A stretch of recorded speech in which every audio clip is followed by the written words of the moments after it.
Hello বন্ধুরা, তোমরা সবাই কেমন আছো? আশা করি তোমরা সবাই ভালো আছো। তো আজকে একটি বিশেষ কথা বা বিশেষ বার্তা নিয়ে তোমাদের কাছে এসেছি। আজকের কথাটি হলো যে পাতাবাহার গল্পটি বর্তমানে আমাদের এই চ্যানেলে এই পর্বটা শেষ।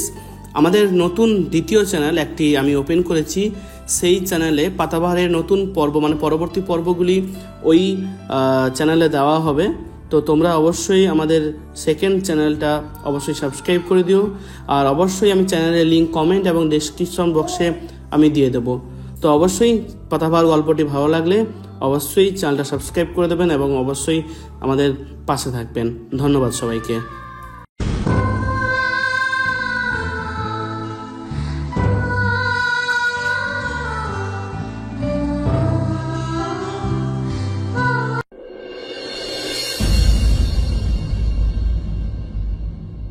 ভালোবেসে বাড়িতে কুকুর পোষেন অনেকেই, আবার নিত্যদিনের চলার পথেও কুকুরের দেখা মেলে হরহামেশাই। প্রভুভক্ত হিসাবে খ্যাত বেশিরভাগই কুকুরেরই শরীরেই রয়েছে র্যাবিস ভাইরাস। র্যাবিস ভাইরাস কুকুরের কামড় বা আঁচড়ে হতে পারে জলাতঙ্ক।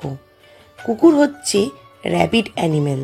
বিড়াল, শিয়াল, অন্যান্য হিংস্র বন্যপ্রাণী এবং বাদুড় এগুলো সবই র্যাবিড অ্যানিমেল। র্যাবিড অ্যানিমেল কামড় বা আঁচড় দিলে জলাতঙ্ক রোগ হওয়ার আশঙ্কা সবচেয়ে বেশি।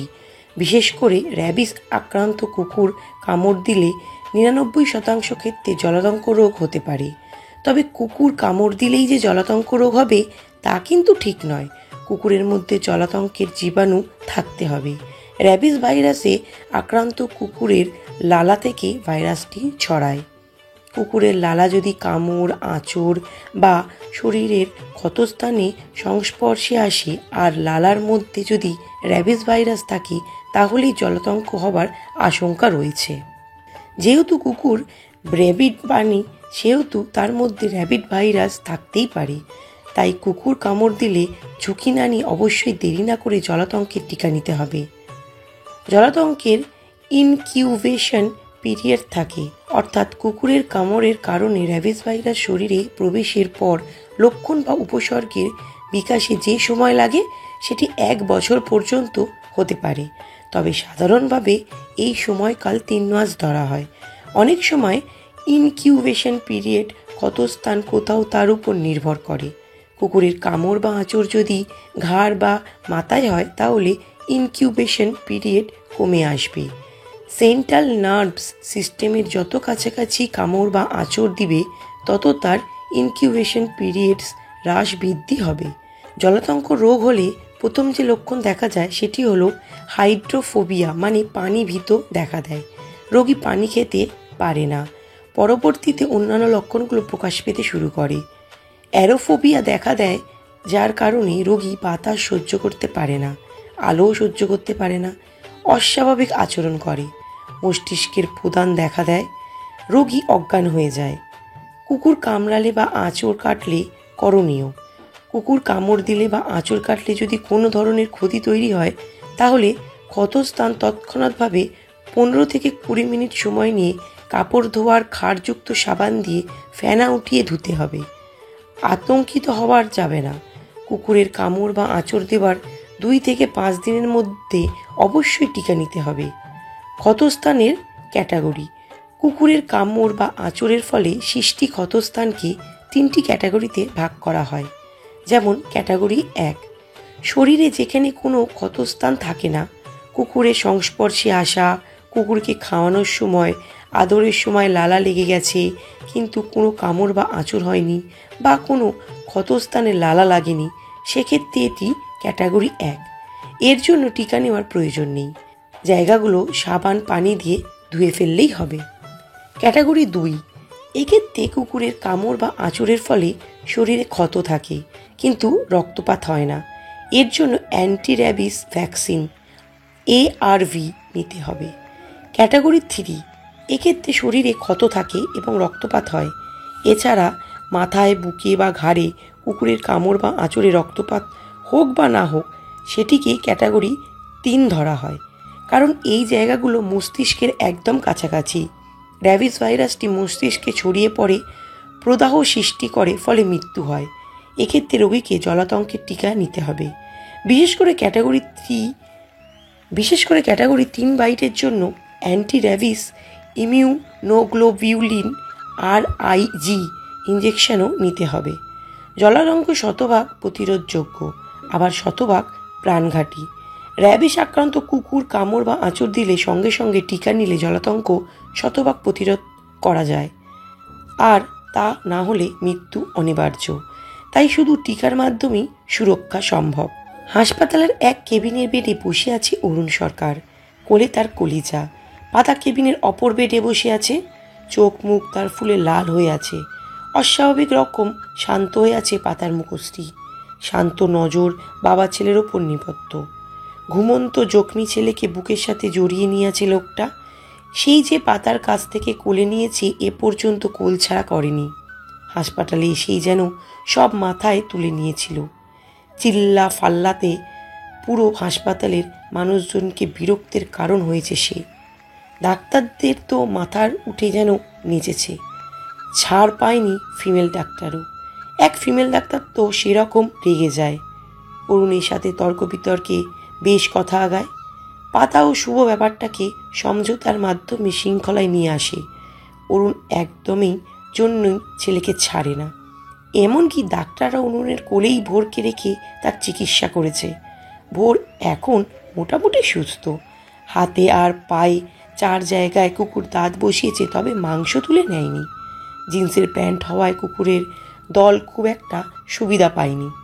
কোমরে এক জায়গায় নখ বসিয়ে হিংস্রভাবে, সেখান থেকেই বেশি রক্তক্ষরণ হয়েছে। আর পা থেকে বুক অবধি বেশ জায়গায় আঁচড়ে চিহ্ন।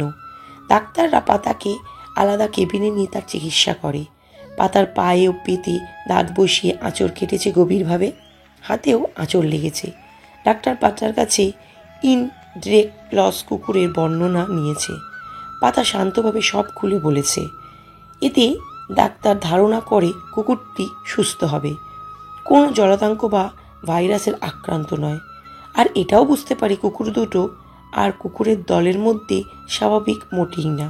কুকুরগুলো লম্বা, পরিষ্কার, মাংসল, সাথে বেশ হিংস্র। তার ধারণা করে এগুলো ট্রেনিংপ্রাপ্ত কুকুর। বিভিন্ন সুরক্ষাকর্মীরা কুকুর ট্রেনিংয়ের করিয়ে আর্ম বা অস্ত্র হিসাবে ব্যবহার করে থাকে। পাতার বর্ণনা শুনে তারা শুভর কাছে সব খুলে বলে। শুভ সব শুনে বেশ চিন্তায় পড়ে যায়। অরুণের কাছে ব্যাপারটা চেপে যায়। শালা এমনি খেপে আছে, সব শুনলে কি করবে তা সবার ভাবনার বাইরে। অরুণ ছেলেকে ব্যথায় কাতার ঘুমানো মুখটার দিকে পলকহীন তাকিয়ে থাকে। ছেলেটাকে ঘুমের ইঞ্জেকশন দেওয়া হয়েছে, তবেই না তার কলিজাটা ঘুমিয়েছে। ডাক্তার ভোরের পুরো শরীর বেশ সময় নিয়ে স্যাভলন পানি দিয়ে পরিষ্কার করেছে। ছেলেটা গলা কাটা মুরগির মতো ছটফট করে কেঁদেছে। আব্বু ব্যথা, কষ্ট হচ্ছে, আমি মরে যাবো আব্বু বলে চিৎকার করেছে। ছেলের সাথে অরুণের কান্নার করুণ শব্দে সবাই মুখ বনে গেছে। এ কেমন বেদনাদায়ক দৃশ্য। ড্রেসিং করানোর আগে ডাক্তার হালকা ডোজের ঘুমন্ত ইঞ্জেকশন পুশ করে। এতেও অরুণ সরকারের ঘোর আপত্তি ছিল। তার ছেলে এমনি ব্যথায় কাহিল, তার উপর ইঞ্জেকশন। শুভ অরুণকে সামলাতে গেলে বেচার এক থাপ্পড় খেয়ে ফিরে এসেছে। তবে ডাক্তার হাল ছাড়েনি। এসব তাদের কাছে ভাটতালের মতন। কৌশলে অরুণের অগোচরে পুশ করে, বোঝায় এভাবে ড্রেসিং করলে ছেলেটা কষ্ট পাবে। ভোর ধীরে ধীরে ঘুমিয়ে পড়ে, সাথে অরুণ সরকার শান্ত হয়ে আসে। ড্রেসিং করানোর পর কেবিলে শিফট করেছে, সেখানেই বসে আছে তারা। অরুণ একটু পর পর ছেলের মুখে চুমু খায়। গা থেকে চাদরটা সরিয়ে জখমে ফু দিয়ে আবার ঢেকে দেয়। বিড়বিড় করে দোয়া দরুদ পাঠ করে ছেলেকে ফু দেয়। তার ভেজা চোখ শুকায় না। অরুণ ঢোক গিলে পাশে তাকায়। পাতার চোখে চোখ পড়তেই দুজনেই নজর লুকানোর চেষ্টা করে। আর চোখে চাইলে আবার নয়নে নয়ন মিলে ঘটে। দুজনেই যেন অপ্রস্তুত হয়। পাতা দরজার দিকে নজর ফেরায়, আর তাকায় না এদিকে। অরুণ একটু পরই পাতার দিকে চায়, তবে চোখের দিকে না। হাতের আঁচড় পিঙ্ক কালারের লেডিস জিন্স গুটিয়ে রেখেছে, সেখানে ব্যান্ডেজ। পরনের লং কুর্তি পেটের দিকটা ছিঁড়ে যাওয়ায় অংশ দিয়ে উকি দিচ্ছে সাদা ব্যান্ডেজ। অরুণের দম যেন বন্ধ হওয়ার উপক্রম হয়।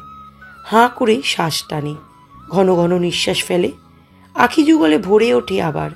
গড়িয়ে পড়বে অরুণ ছেলের গলার মুখ গুজে দেয়। চাদরে চোখ মুছে নেয়। বুকটা অনুতাপের অনলে পুড়ে দাউ দাউ করে। এর মধ্যে শুভসহ অরুণের বন্ধুরা প্রবেশ করে। অরুণ মাথা তুলে তাদের দিকে তাকালো। ফয়সাল এসে অরুণের পাশে বসে কাঁধে হাত রাখে। কী বলে সান্ত্বনা দেবে একে? সান্ত্বনা দেওয়ার ভাষা নেই তার কাছে। সে অরুণের মনের অবস্থা কিছুটা হলেও আন্দাজ করতে পারে। দীর্ঘশ্বাস ফেলে ফয়সাল বলে, সিন ক্রিয়েট মোটেও করবি না, ডাক্তার আসছে ভোরকে।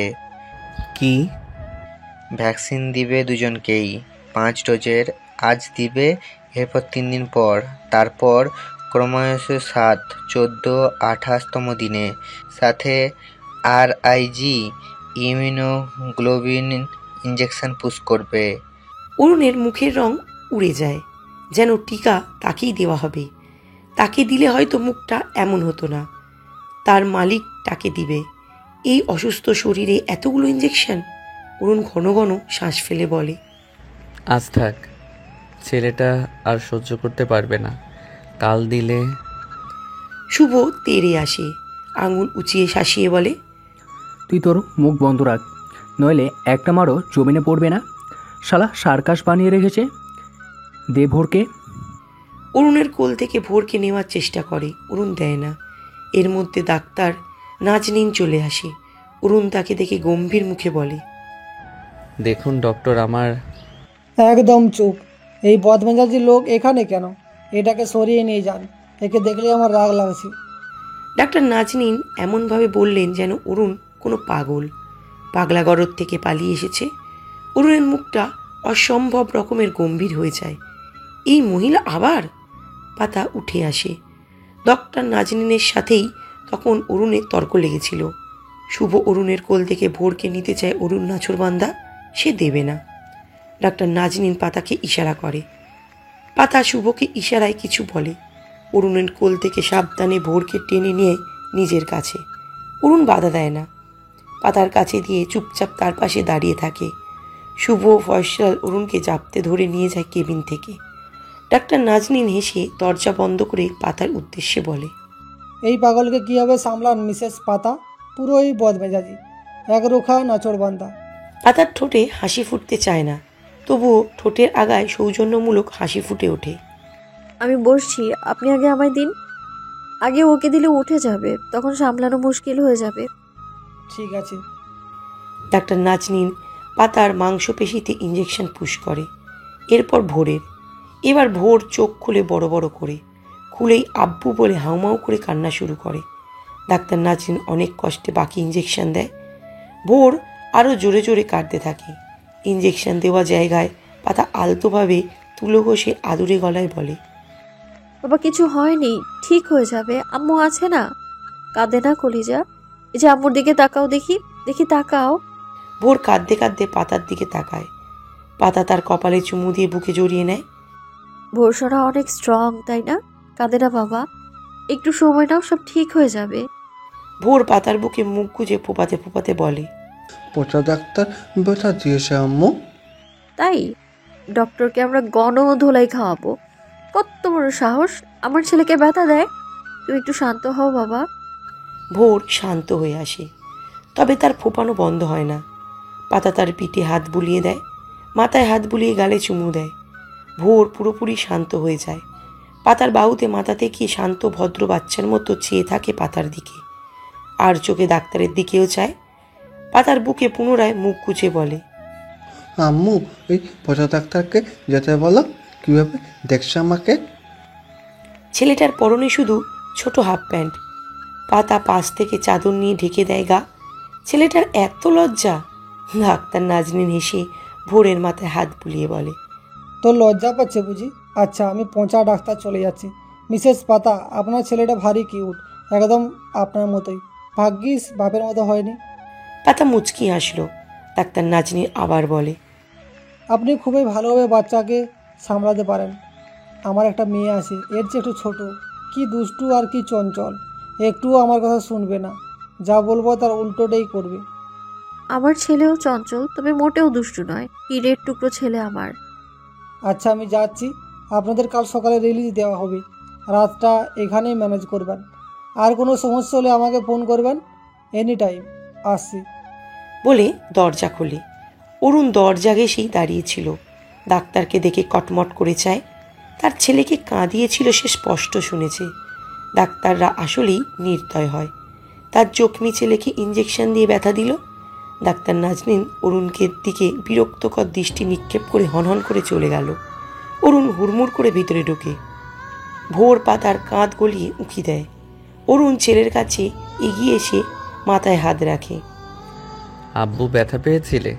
বলতে বলতেই ঝরঝর করে কেঁদে দেয়, যেন কোনো বাচ্চা ছেলে। পাতা ঘুরে বসে গোল গোল করে চায়। শুভ, ফয়সাল সহ বাকিরা হতাশ হয়ে অপর পেতে বসে পড়ল। ভোর বাবার কান্না দেখে ঠোঁট উল্টায়। পাতার লক্ষণ বুঝতে পেয়ে ভোরের গালে চুমু দিয়ে বলে, ভোর, তুমি না স্ট্রং বয়, একদম কাঁদবে না। স্যার, আপনার বন্ধুকে চুপ করতে বলুন। শুভর উদ্দেশ্যে শক্ত গলায় বলে। অরুণ দু হাতে নাক মুখ মুছে ওয়াশরুমে যায়। ভোর আরও কান্না করে না। অরুণ একটু পর ফিরে আসে ভেজা মুখে। পাতার পাশে বেডে পা তুলে উঠে বসে। আস্তে আস্তে হাত বাড়ায় পাতার অন্যার উদ্দেশ্যে। ভেজা মুখটা মুছবে, কিন্তু হাত এগায় না। জড়তায় সে ভিড় করে।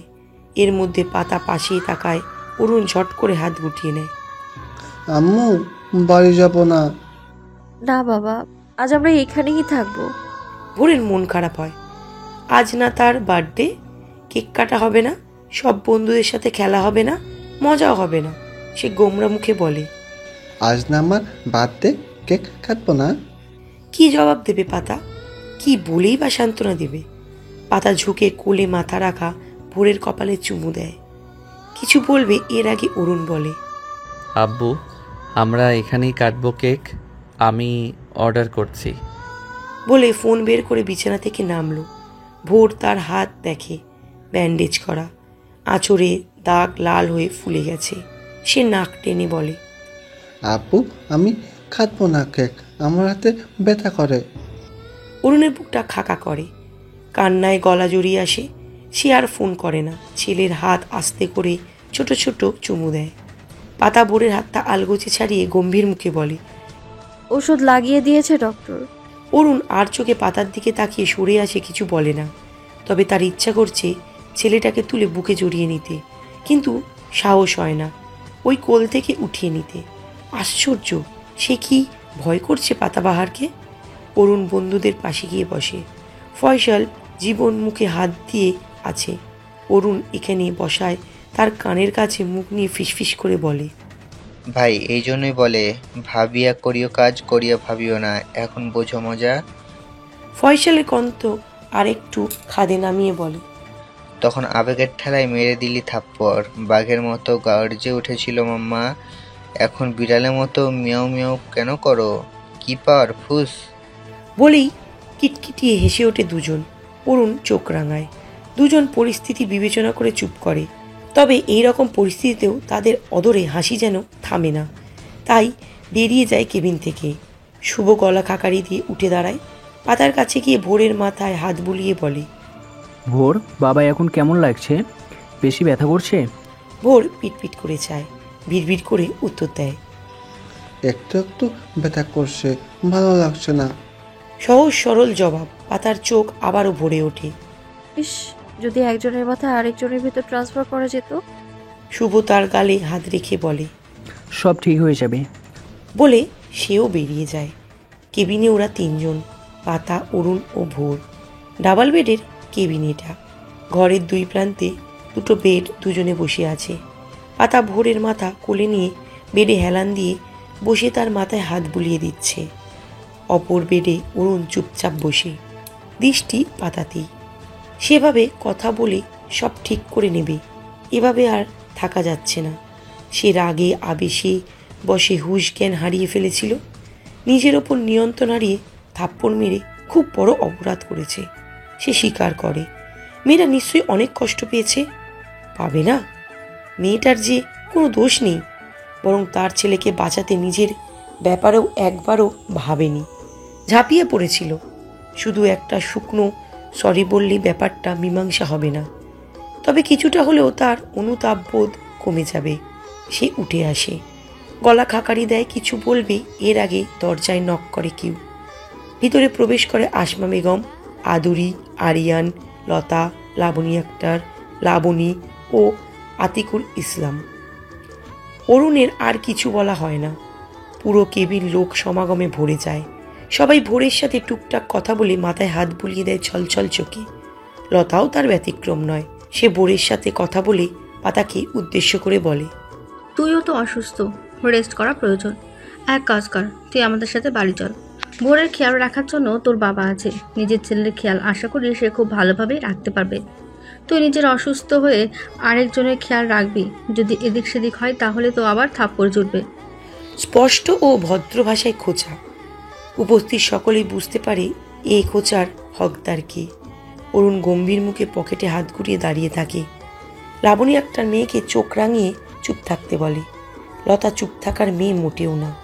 লোকটা তার বোনকে সবার সামনে থাপ্পড় মেরেছে, ধাক্কা দেবে, চিল্লাচিল্লি করবে, আর সে এমনি ছেড়ে দেবে? কি হলো, উঠছিস না কেন? ওঠ। পাতা কিছু বলে না, চুপচাপ বসে থাকে। ভোর উঠে বসে পাতার গলা জড়িয়ে বলে, আম্মু তুমি গেলে আমিও যাব। পাতা তার মাথায় হাত বুলিয়ে বলে, আমি যাব না। লতা খেপে যায়। কেন? লাত্তি গুতা খেতে ভালো লাগে? অপমানিত হয়ে সুখ পাস? উনি সবার সামনে তোকে মারার সাহস কিভাবে পায়? নাকি এসবে অভ্যস্ত তুই? অরুণ হনন করে বেরিয়ে যায় কেবিন থেকে। পাতা তার যাওয়ায় দেখে বোনের দিকে তাকিয়ে শক্ত করে বলে, আপু, এটা হসপিটাল, আর বাচ্চার সামনে কি সব বলছো? আমি যাব না, তোমরা যাও। এটা আমাদের পার্সোনাল ব্যাপার, আমরা মিটিয়ে নিব এটা। কাকে কি বলছি আমি? তোর তো আত্মসম্মান বোধটাই নেই। বাঙালি বউ, হাজবেন্ডের শত খুন মাপ। ভোরের চোখের কোণ বেয়ে জল গড়িয়ে পড়ে। পাতা থাউর করতে পারে। ছেলেকে বুকের সাথে আরেকটু সেটে নিয়ে বলে, এখন আত্মসম্মান বোধ নেই তো কি করব? জন্ম হওয়ার আগে যার মেরুদণ্ড ভেঙে দেওয়া হয়েছে সে কিভাবে দাঁড়াবে?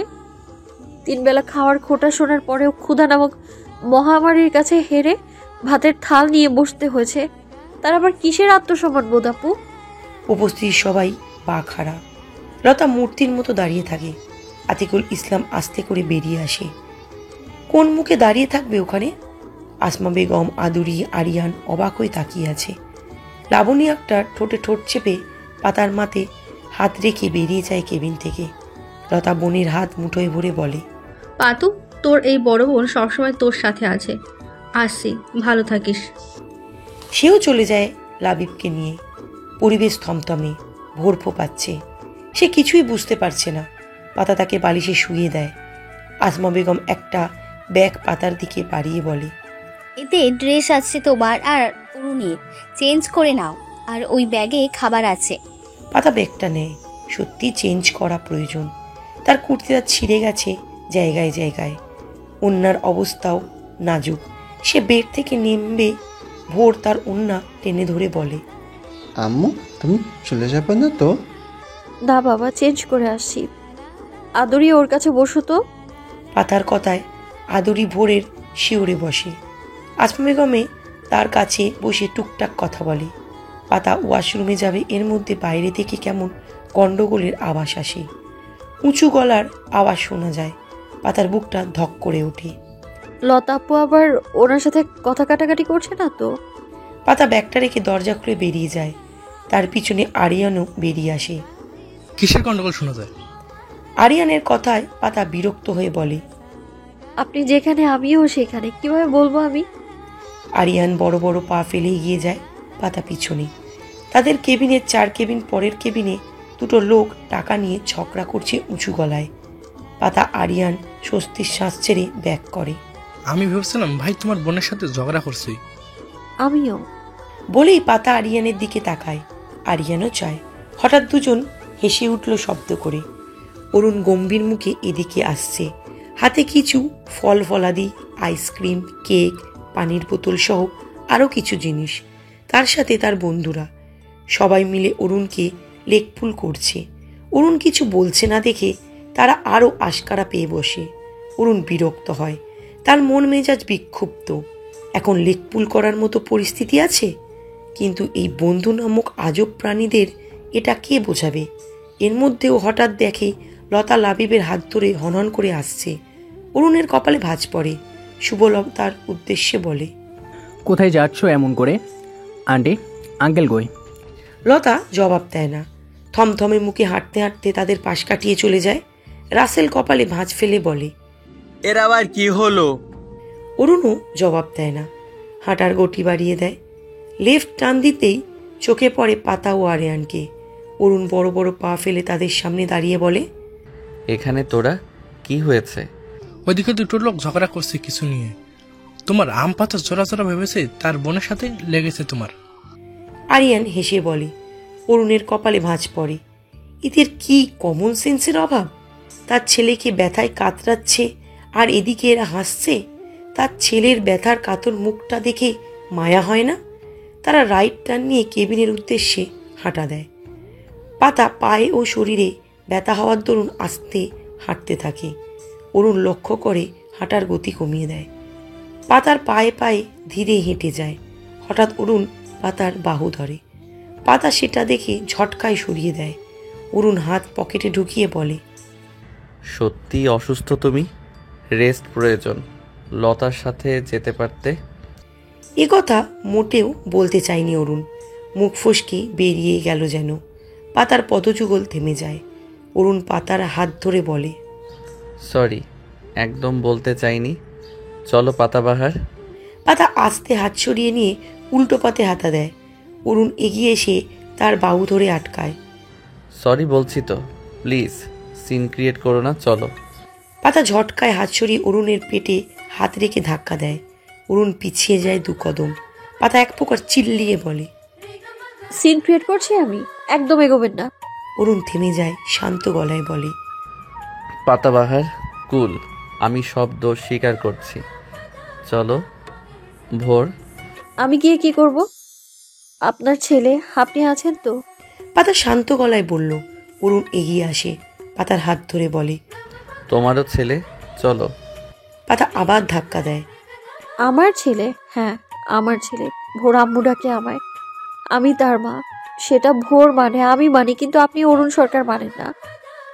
আপনার কাছে তো আমি ভোরের আয়ার মতো, শুধু মাসে মাসে বেতন না দিয়ে একটু একটু যত্ন নেন আর কি। ইতিমধ্যেই ঘটনাস্থলে মানুষের ভিড় জমে গেছে। শুভ, ফয়সাল, রাসেল ও জীবন আগেই উপস্থিত হয়েছে। অরুণের চোয়াল শক্ত হয়। ধমক দিয়ে বলে, বেশি হয়ে যাচ্ছে, ভিতরে চলো। পাতা তার চেয়েও গলা উঁচিয়ে বলে, যাব না আমি। কি করবেন? এখন অপমান ফিল হচ্ছে? অপমান বোধ শুধু আপনার আছে, আমার নেই? ভোরের কষ্টে শুধু আপনার বুকে ব্যথা হয়, আর কারো হয় না? কথায় কথায় ধমক, ঝাড়ি। আর আমি শালা ভাবি যে ভালোবেসে শাসন করে। হাসে পাতা, চোখের পানি বাদ ছেড়ে দিয়েছে।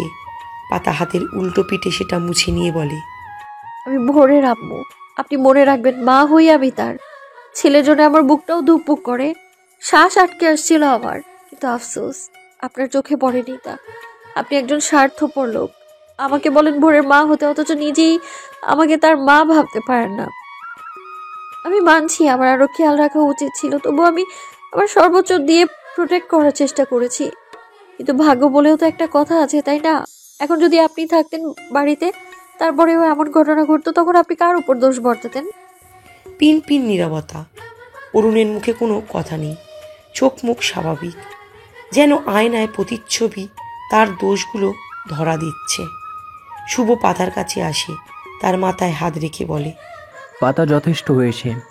অরুণ যা, ভোরের কাছে আমি আসি। পাতা চোখ মুখ মোছে। শুভ নির্দ্বিধায় তার হাত ধরে নিয়ে যায়। পাতাও বাধ্য মেয়ের মতো তার সাথে হাঁটতে থাকে।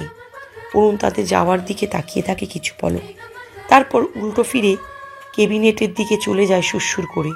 ফয়সাল, জীবন তার পিছু পিছু। হাসপাতালের পাশে এক চা স্টলে বসে আছে পাতা ও শুভ। একটা অল্প বয়সী ছোকরা 2 কাপ চা দিয়ে যায় তার হাতে। শুভ চায় চুমুক বসিয়ে পাতাকে বলে, খাও, ফ্রেশ লাগবে। পাতা ফু দিয়ে চুমুক দেয়। শুভ পাতার দিকে তাকিয়ে থাকে, হালকা হেসে বলে, তুমি খুব ভালো মেয়ে পাতা। পাতা তার দিকে চায়। শুভ সামনে দৃষ্টি রেখে বলে, কিন্তু আমার বন্ধুটা মোটেও ভালো না, সত্যি ভালো না। তুমি বলো ভালো। পাতা পিটপিট করে চায়, সে কি না বলবে। শুভ পাতার জবাবের আশা না করে বলে, ভাবতে পারো বন্ধুর হয়ে সাপাই গাইছে বা ইমোশনাল গল্প শুনিয়ে ওর দোষ ঢাকতে চাইছি, তবুও বলবো আমি। পাতা কপালে ভাঁজ ফেলে তাকিয়ে থাকে। শুভ বলতে থাকে, ওই শালার ট্রাস্ট ইস্যু আছে, কাউকেই সহজে ভরসা করতে পারে না। ভরসা করলেও খুঁত স্বভাবের। অরুণের সাথে আমাদের পরিচয় কিশোর বয়স থেকেই, একসাথে থেকেছি, খেলেছি, মারামারি, বিড়ি সিগারেট সব। তাই বলে ভাববে ও অনুচ্ছে যা লোক আমরা। উঠতি বয়সে ফ্যানসাটিতে ভুগে ওইসব টেস্ট করেছি একবার করে। অরুণ খুবই চাপা স্বভাবের, কাউকে কিছু বলবে না, আমাদেরকেও কখনো কিছু বলেনি। ওর মায়ের স্মৃতি খুব একটা মনে নেই ওর, কিন্তু ওর মাকে খুব ভালোবাসতো। আসমা আন্টি অরুণকে ভালোই বাসতো, তবে আঙ্কেলের সামনে বেশি বেশি কেয়ার করতো। আঙ্কেলের অনুপস্থিতিতে কেয়ার কমে যেত একটু একটু। ব্যাপারটা অরুণের মনে বেশ দাগ কাটে, তবুও কিছু বলতো না। প্রতিবেশীরা অরুণের সামনে সহানুভূতি দেখলেও আড়ালে আসমা আন্টির কানে বিষ ঢালতো। পরের ছেলে পরই হয়, সময় হলে কালসাপ হয়ে দংশন করতে দ্বিধাবোধ করবে না। অরুণের নিজের কানে শোনা। থাক সেসব কথা। আরিয়ান এলে অরুণ আসমা আন্টির কেয়ারনোসে বিরাট ফারাক খুঁজে পায়। অরুণ তবুও মেনেই চলতো। আরিয়ানের সাথে পড়তো না, আঙ্কেল বকতো, মাঝে মাঝে উত্তম মধ্যম দিত। ওই শালা যেন মজা পেত। আঙ্কেল যা বারণ করবে সেদিকেই তার ঝোঁক বেশি। আরিয়ানের সাথে ওর কিছু নিয়ে মারামারি হয়, সেদিন আসমা আন্টি অনেক কথা শোনায়। অরুণের সবচেয়ে কানে বেজেছিল তার মহরম মাকে নিয়ে কুকুরটি। ব্যাস, অরুণের ভুলভাল পাল্টাতে শুরু করে। তারপর আমাদের সাথে থাকতো। বর্ষার সাথে ওর ভালোই ভাবসাব হয়। আঙ্কেলের কাছে বললে পজিটিভ উত্তর পাই। মাঝে আঙ্কেল চলে যাওয়া, অরুণ ভেঙে পড়া, সেসব আসমা আন্টি তখন স্নেহের হাত বাড়িয়ে দিয়েছিল। অরুণ লুফে নেয়। বর্ষার সাথে ধুমধাম বিয়ে হয়। ভোর আসে, সব ঠিকঠাক চলছিল। হঠাৎ শুনি ডিভোর্স নেবে 2 জন। আমরা সবাই অবাক। অরুণ কখনো কিছু বলেনি যে তাদের মধ্যে ঝামেলা হয়। ডিভোর্সের পর টুকটাক কিছু বলে। ভোরকে নিয়ে খুবই পজিটিভ। ওর গায়ে একটা পিঁপড়া বসলো, পিঁপড়ার 14 গোষ্ঠী ব্যান্ড বাজিয়ে দেবে। কোলে কোলে রাখতো, নিচে বকবে, মারবে, ইটস ওকে। অন্য কাউকে টোকা দিলেও লণ্ডভণ্ড করে দেবে।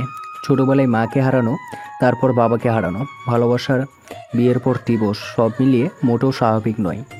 থামে শুভ, পাতার দিকে আর চোখে চায়। আমি ইঞ্জেকশন দেওয়ার কথা বলাই দেখছো কিভাবে মারলো।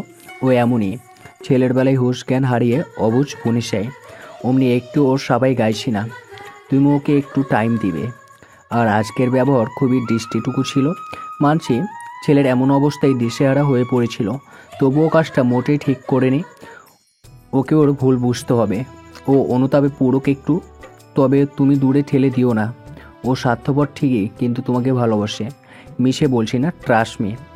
রাত গভীর হতে এখনো ঢের বাকি। ঘড়িতে সবে 8:30। কেবিনটা পুরোই অন্ধকারে নিমজ্জিত হয়ে আছে। ভোর ঘুমে আচ্ছন্ন। অরুণ ছেলের পাশে শুয়ে আছে। পাতা অপর বেডে একাই ঘুমিয়ে পড়েছে। অরুণ একবার ভেবেছিল ডাকবে এই বেডেই শুয়ে পড়ার জন্য, কিন্তু সিঙ্গেল বেড, জায়গা সংকুলান। তার উপর মেয়েটা তার উপর রেগে আছে। একটু আগের ঘটনায় যেন জড়তা আরও ভিড় জমায়। বলতে পারেনি অরুণ, তার চোখে ঘুম ধরা দেয়নি এখনো। আরিয়ানরা 7টার দিকে চলে গেছে। পাতা তারও বেশ পরে কেবিনে আসে। শুভ তার পিছনেই প্রবেশ করে। অরুণ আর চোখে চেয়েছিল। পাতা অবশ্য ফিরেও তাকায়নি। ব্যাগ থেকে জামা কাপড় বের করে ওয়াশরুমে চলে যায়। অরুণের বন্ধুরা বিদায় নেয়। পাতা চেঞ্জ করে এসে দেখে ভোর ঘুমিয়ে পড়েছে। বেডে কমলার খোসায় ছড়াছড়ি। পাতা বেড ছেড়ে নেয়। অরুণ চুপচাপ বুকে হাত গুটিয়ে দাঁড়িয়ে গম্ভীর মুখে তার কণ্ডকাণ্ড পর্যবেক্ষণ করে। পাতা ব্যাগ থেকে অরুণের শার্ট প্যান্ট বের করে বেডের কিনারায় রাখে। মুখে বলেনি ঠিকই, কিন্তু অরুণ বুঝতে পারল চেঞ্জ করতে বলছে তাকে। অরুণের মনটা খানিক পুলকিত হয় কি, তবে সে যায় না চেঞ্জ করতে। ভাবে পাতা মুখে পড়লেবে তাকে, কিন্তু তার আশায় গুড়ে বালি মিশিয়ে পাতা কিছুই বলে না। ছোট্ট টেবিলের উপর রাখা ব্যাগ থেকে খাবারের বক্স বের করে খাওয়া শুরু করে আপন মনে। অরুণ খানিকটা গম্ভীর মুখে সব অবলোকন করে বেড থেকে শার্ট প্যান্ট নিয়ে ওয়াশরুমে যায় হনহন করে। বেরিয়ে এসে পাতার সামনে চেয়ারে বসে। পাতার মধ্যে কোনো ভাবান্তর দেখা যায়নি, তবে টেবিলের একটা বক্স ঠেলে দেয়, যার অর্থ হয়তোবা এটা তার ভাগের খাবার। অরুণ কপালে গাঢ় ভাঁজ ফেলে বক্স হাতে নেয়। মোরগ পোলাও। অরুণ ঘুমান্ত ছেলের দিকে তাকায়। মোরাক পোলাও ছেলেটার পছন্দের। ছেলেকে রেখে সে কিভাবে খাবে? নামবে না তার গলা দিয়ে। অরুণ উঠে বেডে শুয়ে পড়ল ছেলের পাশে। পাতা বক্স আটকে উঠে পড়ে। পুরো কেবিনে পায়চারি করে অপর বেডে শুয়ে পড়ে। ভাবতে ভাবতে অরুণের চোখ লেগে যায়, কিন্তু ছেলের গোঙানির আওয়াজে অরুণ ধরফর করে ওঠে। ছেলেটা ঘুমের ঘোরেই কাঁদছে। অরুণ তার গায়ে, গলায়, কপালে হাত বুলায়। জ্বর এসেছে হালকা। অরুণ উঠে বসে।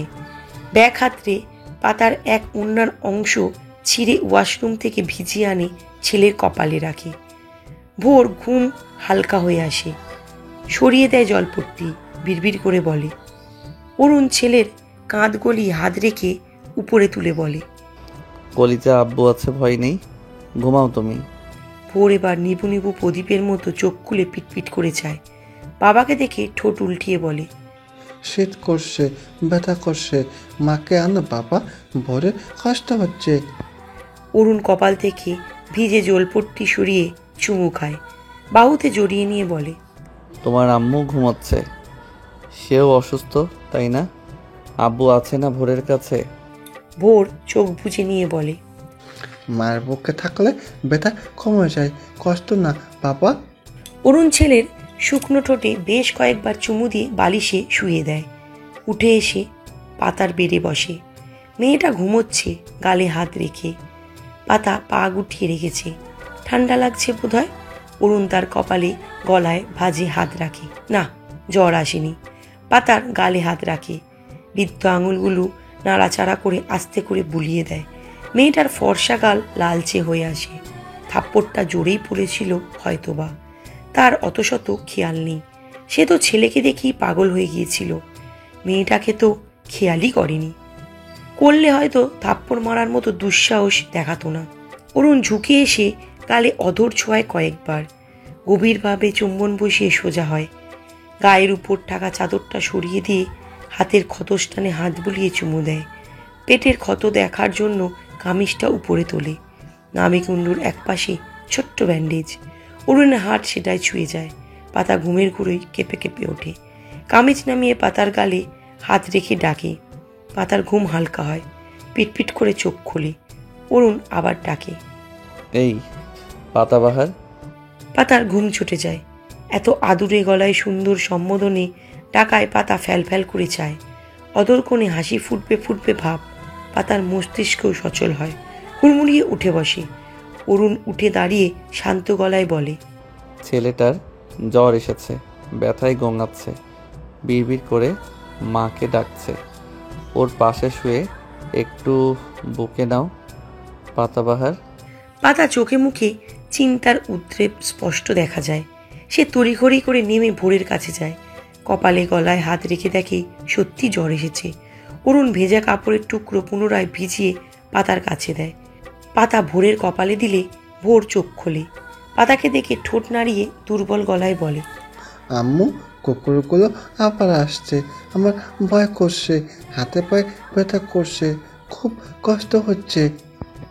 পাতা ভোরের পাশে গা এলিয়ে মাথায় হাত বুলিয়ে বলে, সব ঠিক হয়ে যাবে বাবা, আর কোনো কুকুর নেই, তুমি বাজে স্বপ্ন দেখেছো। ভোর কপালের কাপড় ফেলে পাতার বুকে মুখ লুকিয়ে বলে, আম্মু, আমার শীত করছে, তুমি শক্ত করে জড়িয়ে ধরো, তাহলে ব্যথাও পালিয়ে যাবে। এই তো নিয়েছি, বাবা কিছু খাবে? Biscuit, cake? শুধু তুমি থাকো। পাতা ভোরকে জড়িয়ে ধরে বুকের মধ্যিখানে আগলে নেয়। অরুণের দিকে তাকিয়ে বলে, টেবিলে রিপোর্ট আছে, সেখানে ডক্টর নাজিনীরের নাম্বার আছে, কল করুন, আমি কথা বলবো তার সাথে। অরুণ সরকার ঝটপট ফোন লাগিয়ে পাতার কাছে দিয়ে চুপচাপ ব্যথিত নয়নে দাঁড়িয়ে থাকে। ব্যথা পেলে মানুষ সবার আগে মাকে স্মরণ করে। মুখ থেকে অজান্তেই বেরিয়ে আসে মা ডাক। মা যে ব্যথা উপশমের সবচেয়ে কার্যকরী ওষুধ। মানুষ অসুস্থ হলে পড়লে সবার আগে মায়ের সান্নিধ্য খুঁজে বেড়ায়। কেননা মায়ের হাতের ছোঁয়ায় রহমত, আদর, ভালোবাসা মিশে আছে। সেই ছোঁয়া মানুষকে সুস্থ হতে সাহায্য করে।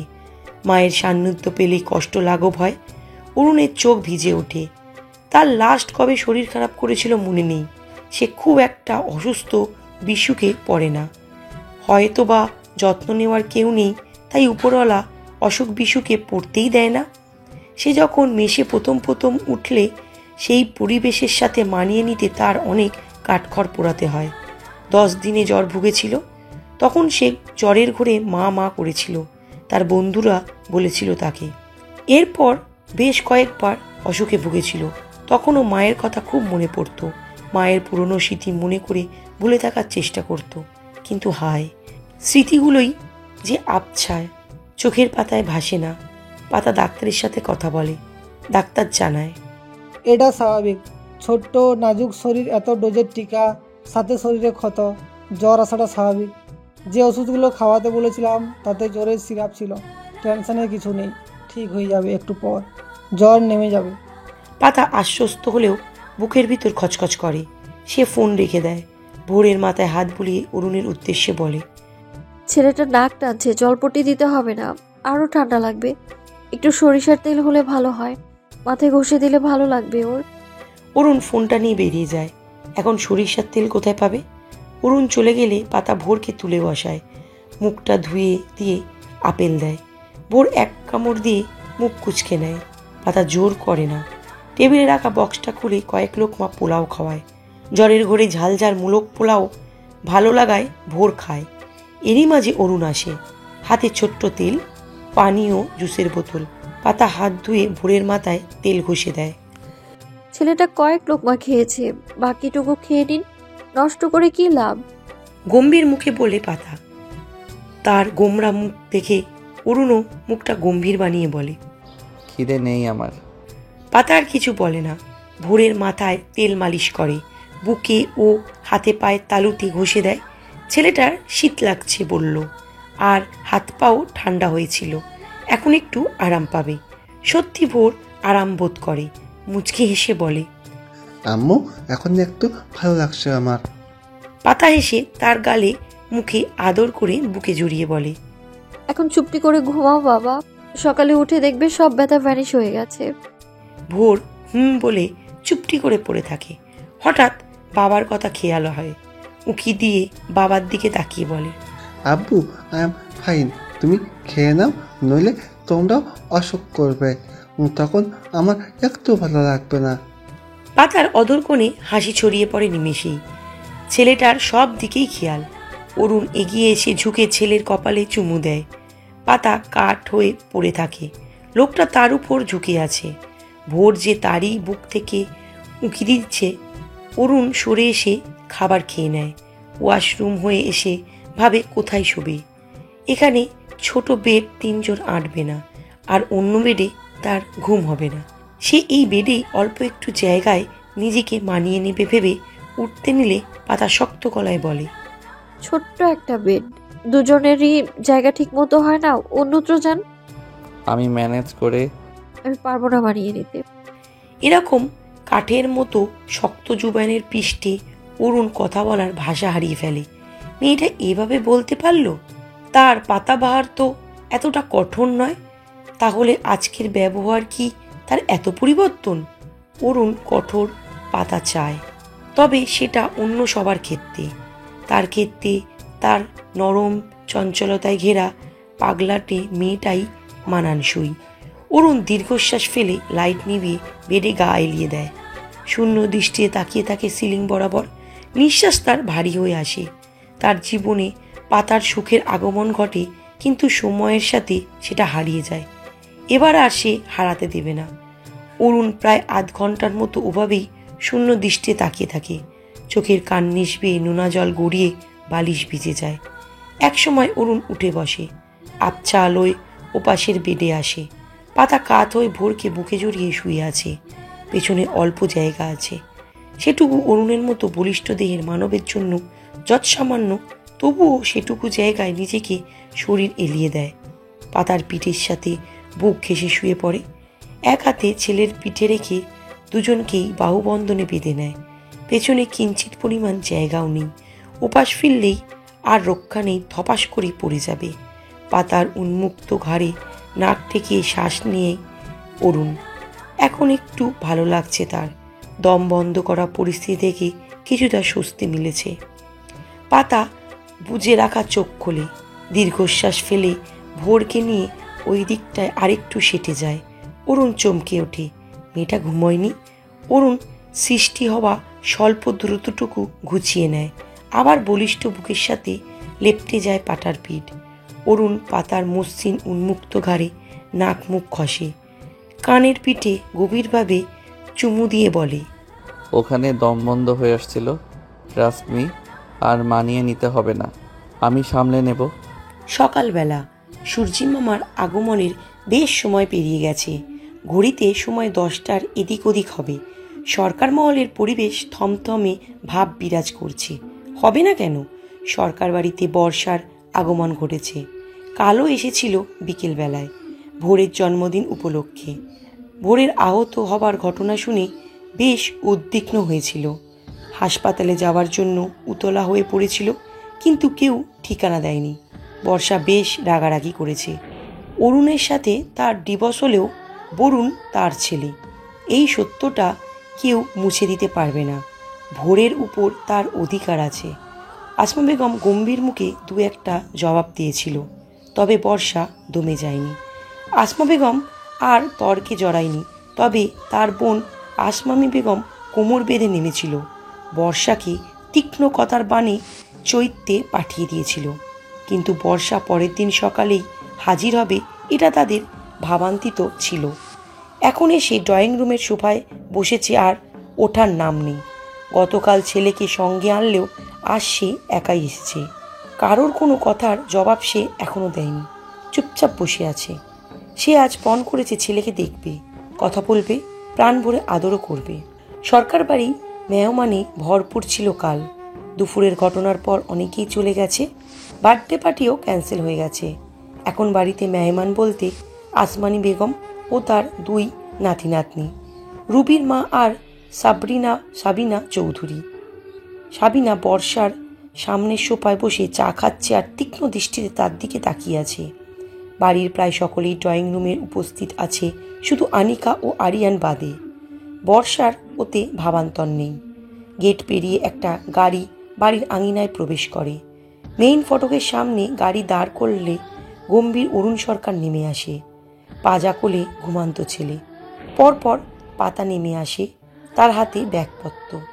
আবারই এগিয়ে এসে পাতার হাত থেকে ব্যাগপত্র নিয়ে নেয়, সাথে বাড়ির থমথমে অবস্থার প্রতিবেদন পেশ করে। অরুণের গম্ভীর মুখটা চিন্তায় ছাপ দেখা মিলে। হঠাৎ বর্ষা আর পাতার স্বাভাবিক মুখটা নিমেষেই অন্ধকারচ্ছন্নে নেমে আসে। বুকের ভেতর কেমন অদ্ভুত অনুভূতির আগমন ঘটে। সেখানে হালকা ভয়, ঈর্ষা, বিরক্ত, আশঙ্কা, আরও কিছু উপাদানের সংমিশ্রণে তার মনটা বিক্ষিপ্ত হয়ে ওঠে। অরুণের পাশে দাঁড়িয়ে তার কোমরের ছাইটার শার্টটি কোনা চেপে টান দেয়। অরুণ আবারির কথায় মনোযোগী ছিল, এহেন টান পড়ায় ঘাড় ফিরিয়ে যায়।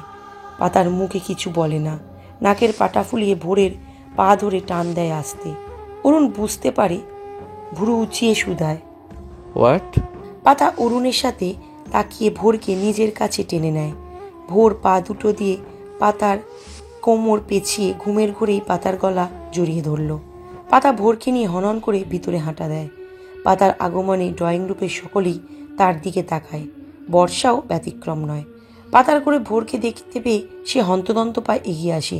পাতা থামে না, বর্ষাকে পাশ কাটিয়ে আস্তে ধীরে সিঁড়ি বেয়ে উপরে উঠতে থাকে। পেছন থেকে বর্ষা ভোরকে ডাকে। ভোর ঘুমে আচ্ছন্ন থাকায় সাড়া দিতে পারে না। বর্ষা পাতাকে ডাকবে, কিন্তু পাতার নামটা তার স্মরণেই নেই।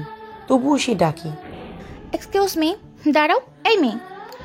পাতা মোটেই দাঁড়ায় না, কারো কোনো কথাকে তোয়াক্কা না করেই চলে যায় নিজের রুমের উদ্দেশ্যে। রাগে অপমানে বর্ষার মুখটা লালিমায় ছেয়ে যায়। এরই মধ্যে অরুণের আগমন ঘটে।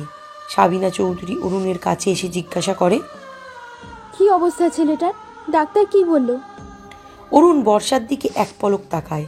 আশেপাশে সকলের নজর তার উপর, সকলেই তার উত্তর শোনার অপেক্ষায়। অরুণ গম্ভীর গলায় বলে, আলহামদুলিল্লাহ ভালো, ক্ষত শুকাতে শুরু করেছে, 2-1 দিনের ভিতর শুকিয়েও যাবে, আর টিকাও চলছে। আসমা বেগম বলেন, বড় বউয়ের কি অবস্থা? দুজনেই ঠিক আছে, চিন্তার কোনো বিষয় নেই। অরুণের কথা শেষ হতেই বর্ষা এগিয়ে এসে অরুণের সম্মুখীন হয়ে দাঁড়ায়। স্বাভাবিকভাবেই বলে, আমি বরুণের সাথে দেখা করব। তোমার ওই পিছিয়ে বউটা হন হন করে নিয়ে গেলে আমার ছেলেকে আমি ডাকলাম, তোয়াক্কাই করলো না। অরুণ তার থেকে স্বাভাবিক গলায় বলে, she is also his mother, you should take permission from her now. She will let her son meet you or not, that's her thing. বর্ষার মুখশ্রী থমথমে। I am his mother. বরুণের সাথে দেখা করতে, কথা বলতে আমার ওই মেয়েটার পারমিশন লাগবে? বরুণ যদি একবার শুনে তার মায়ের সাথে সে ছুটে আসবে। অরুণ ঘাড়ে হাত রেখে মাথায় এপাশ ওপাশ করে অলস ভঙ্গিতে বলে, তোমার সিলি কথাবার্তা শোনার মুড একটু নেই। ছেলে ঘুমোচ্ছে, তার ঘুম অতীব জরুরি। বর্ষা কিছু বলবে, অরুণ তাকে থামিয়ে দিয়ে আপন গতিতে চলে যায়। এমনিতেই পাতাবাহার তার সাথে কথা বলছে না, তার উপর এই আপদের আগমন। তার রানী সাহেবার রাগের মাত্রা নিশ্চয়ই আরও বেড়েছে। অরুণ রুমে প্রবেশ করে দেখে দুজন বিছানায় শুয়ে আছে। সেও বিছানায় গা এলিয়ে দেয়, কিন্তু সুবিধা করতে পারে না। উঠে ওয়াশরুমে যেতে যেতে বলল, গোসল করব আমি, কাপড় বের করে রেখো। আদেশমূলক বাক্য পাতা ভেঙচি কাটল। এই না কিছু ম্যানারলেস লোক জীবনেও শুধরানো নয়, এখনো হুকুম করছে, তার হুকুম পালন করতে যেন পাতা মুখিয়ে আছে। হঠাৎ নক করে কেউ। পাতা ভাবে বাড়ির কেউ হবে, তাই আসতে বলে, কিন্তু বর্ষাকে দেখে তার মুডটাই নষ্ট হয়ে যায়। বর্ষা এসে বিছানায় বসে।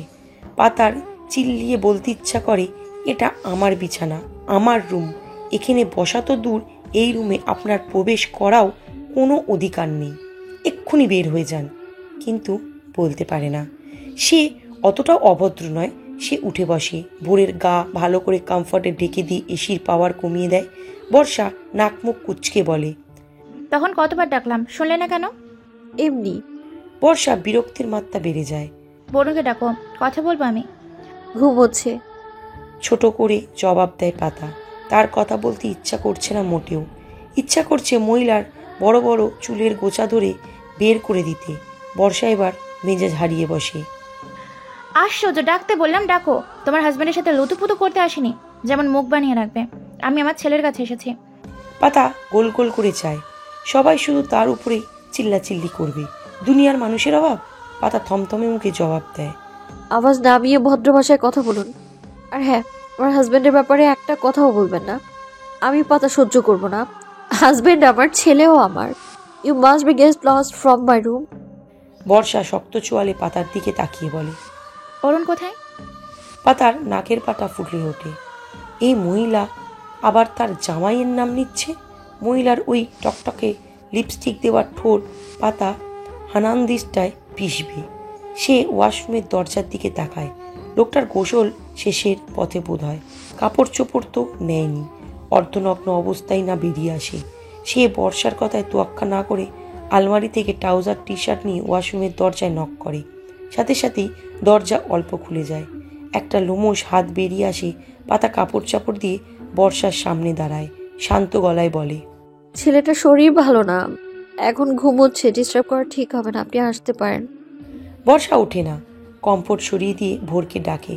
ভোর চোখ খোলে নিমিত্তে। বর্ষাকে দেখে গোল গোল করে চায়। কয়েকবার পলক ঝাপটিয়ে বোঝার চেষ্টা করে সে স্বপ্ন দেখছে নাকি সত্যি। যখন বুঝতে পারে এটা স্বপ্ন না বাস্তব, তার চোখে মুখে যেন ঝিলিক দিয়ে ওঠে। বর্ষার গলা জড়িয়ে মা ডাকে। পাতা নিষ্পলক চেয়ে থাকে, স্তব্ধ বিমূঢ় হয়ে দাঁড়িয়ে থাকে। তার বুকটা খালি হয়ে যায়।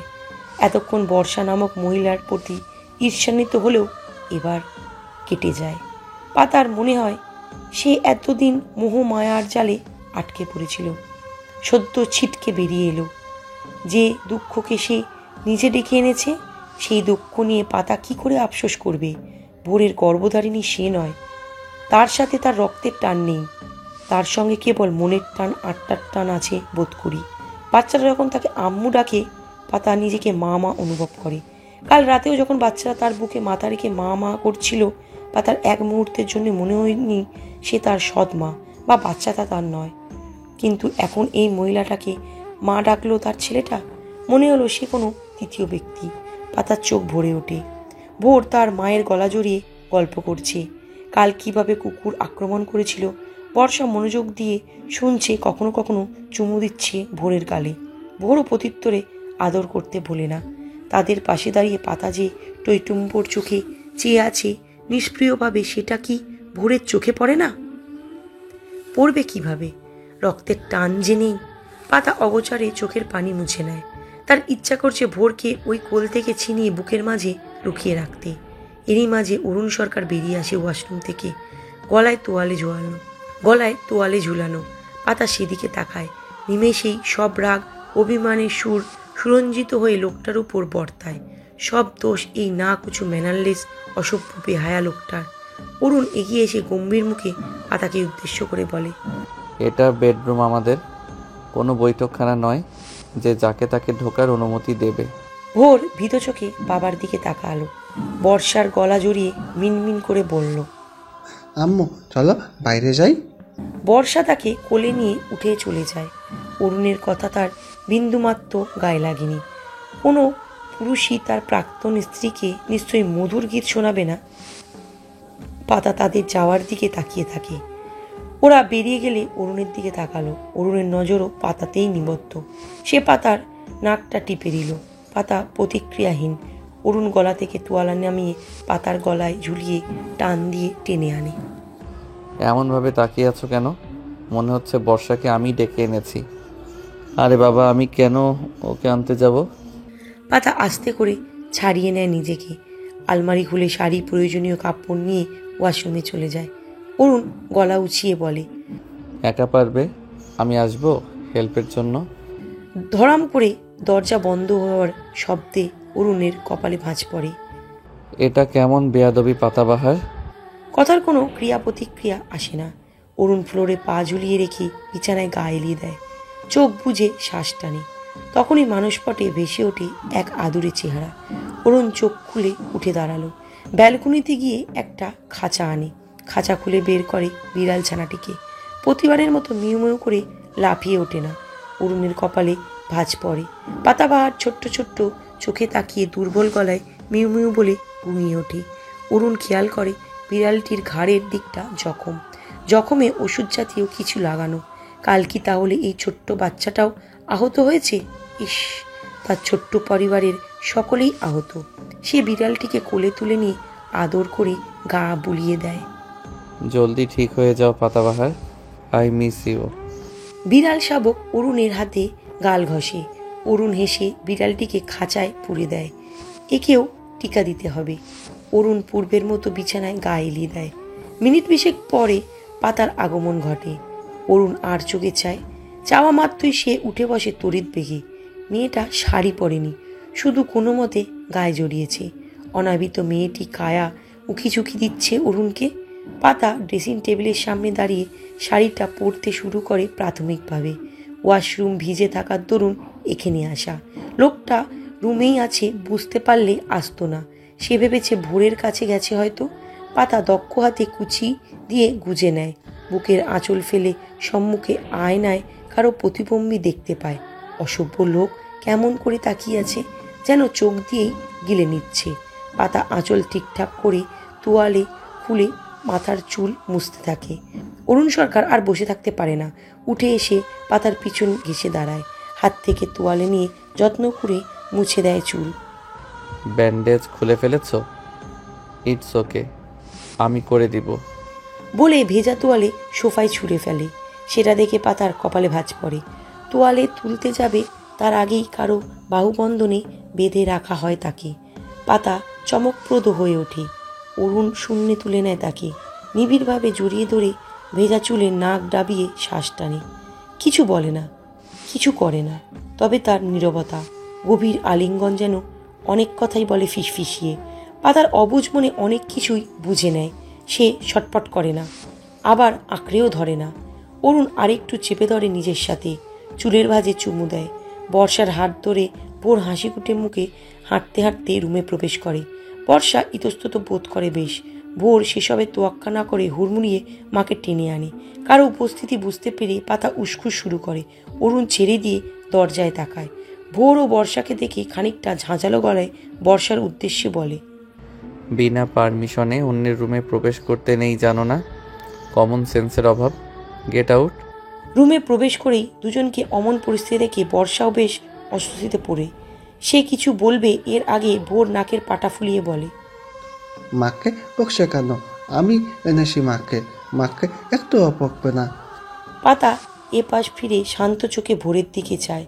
ভোরের নজরে পাতা পড়ে না। অরুণ গম্ভীর গলায় বলে, আচ্ছা বকলাম না। ভোর, এদিকে এসো। অসুস্থ শরীর নিয়ে এভাবে দৌড়ঝাঁপ দেয় কেউ? ভোর এগিয়ে যায় বর্ষার হাত ধরে। ও আপু, আমি একটু মায়ের সাথে নানু বাড়ি যাই, প্লিজ আপু, প্লিজ। অরুণ কপালে গাঢ় ভাঁজ ফেলে বর্ষার দিকে চায়। বর্ষা ভোরের মাথায় হাত বুলিয়ে খানিক অনুনয়ের স্বরে বলে, না করো প্লিজ। কাল ভোরে আমাদের ফ্লাইট। আগামী 4-5 বছরও আসা হবে না। এইমাত্র কয়েক ঘন্টার জন্য নিয়ে যাব। বাবা মাও দেখতে চাইছে। প্লিজ অরুণ, আমিও যথেষ্ট খেয়াল রাখবো। এই ভিডিওটি যদি আপনাদের ভালো লাগে তাহলে অবশ্যই লাইক করবেন ও আপনাদের মূল্যবান মতামতটি কমেন্ট করে জানাবেন। আর এরকম ভালোবাসার ভিডিওগুলি দেখার জন্য আমাদের চ্যানেলটি সাবস্ক্রাইব করে আমাদের সাথেই থাকুন।